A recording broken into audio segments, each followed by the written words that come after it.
একদিন সকালবেলায় 5 তারিখ সকালবেলায় এবং 5 তারিখ বিকালবেলায় 5ই মে 2020 সাল বিকালবেলা আমাকে আমার অফিস থেকে তুলে নিয়ে যান। এবং তুলে নিয়ে যাওয়ার পরে একদিনের মতো আমি ঘুমছিলাম, একদিন 24 ঘন্টাই ঘুমছিলাম আসলে। এই 24 ঘন্টা আমাকে 7 ঘন্টা ইন্টারোগেশন করা হয়, 7 ঘন্টা চোখে 3 পরতের কালো কাপড় এবং হাতে হাত করা পড়ে, 3 দফায় 7 ঘন্টা।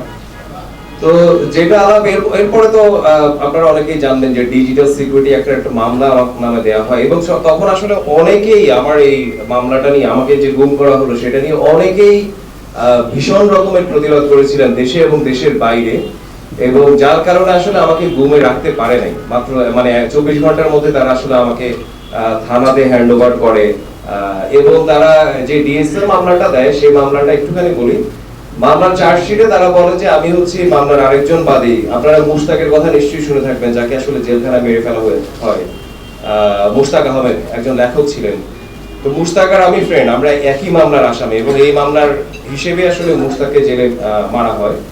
তো মুশতাকের আমার বিরুদ্ধে অভিযোগ ছিল যে আমি, আমার বন্ধু মুশতাক, ওর সঙ্গে আমি ষড়যন্ত্র করছি হচ্ছে রাষ্ট্রদ্রোহিতা, দেশদ্রোহিতা, রাষ্ট্রের বিরুদ্ধে ষড়যন্ত্র এবং সরকারের বিরুদ্ধে ষড়যন্ত্র। 4টা খুবই গুরুতর অভিযোগ। এখন এই 4টা যে এত বড় অভিযোগ, এটার জন্য আসলে মানে এফআইআর এ কোনো স্ক্রিনশট, কোনো প্রমাণ কিচ্ছু ছিল না। মানে এত বড় অভিযোগ যে রাষ্ট্রদ্রোহিতা, দেশদ্রোহিতা, রাষ্ট্রের বিরুদ্ধে ষড়যন্ত্র, সরকারের বিরুদ্ধে ষড়যন্ত্র, কিন্তু কোনো প্রমাণ দেয়া লাগে নাই। প্রমাণ ছাড়াই সে আসলে অভিযোগ করতে পারছে এবং মামলাও করতে পারছে। আচ্ছা, ভালো কথা, আমি জামিনের 5ম বারের আবেদনে আমাকে জামিন দেয় হাইকোর্ট থেকে।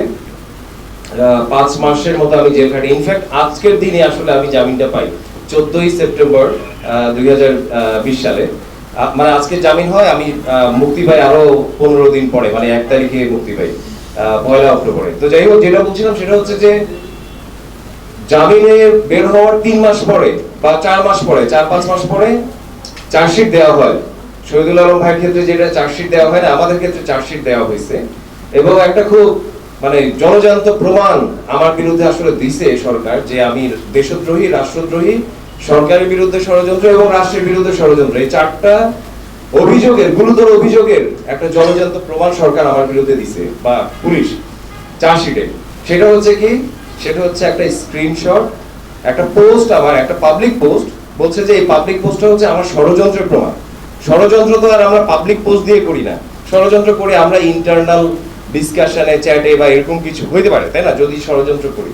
আচ্ছা, বুঝলাম যে, তবুও বুঝলাম যে এটা ষড়যন্ত্রের প্রমাণ। আরো মজার বিষয় হচ্ছে যে এই প্রমাণটা, এই পোস্টটা আমি জামিনে বের হওয়ার 3 মাস পরে আমার দেয়া। তো মানে জামিনে বের হওয়ার 3 মাস পরের একটা পোস্টকে বলছে যে আমি আসলে 9 মাস আগে একটা অপরাধের জন্য আমি মানে প্রমাণ। তো এই হচ্ছে রাষ্ট্র। এখন এই যে মানে প্রমাণ যে সে একটা দিল, বা শহীদুল আলম ভাইয়ের ক্ষেত্রে যে কোনো প্রমাণও দেয় নাই, কোনো যে চার্জশিট দেয় নাই, তাতে কি এই মামলাটা কি অবৈধ হয়ে গেছে, বাতিল হয়ে গেছে? না, মামলা তো চলছে। আমি এখনো হাজিরা দেই, এখনো আমি কোর্টে কোর্টে ঘুরি, এবং এরপরে তো আরো বেশ কয়েকটা, আরো 4টা মামলা আমার নামে করা হয়। আমারও আসলে পাসপোর্ট আমার কাছে নাই, এখনো নাই। তো যাই হোক, যেটা আলাপ আপনারা গতকালকে শুনছেন যে ডিজিটাল সিকিউরিটি অ্যাক্ট আসলে এখন সাইবার সিকিউরিটি অ্যাক্ট হয়ে গেছে। তো আমি বলি যে এইটা আসলে, এই জিনিসটা হচ্ছে যে আগে আমাদেরকে ডিজিটাল নামে নিপীড়ন করতো, নির্যাতন করতো, এখন নামটা বদলাবে হচ্ছে এখন সাইবার নির্যাতন আমাদের উপর করবে, সাইবার নিপীড়ন করবে। এছাড়া আসলে আদতে কোনো ডিফারেন্স নাই, কোনো ডিফারেন্স করার তাদের ইচ্ছাও নেই। তারা মানে তাদের জন্য, তাদের আসলে যেই কারণে এই আইন কানুনগুলো লাগে, আমরা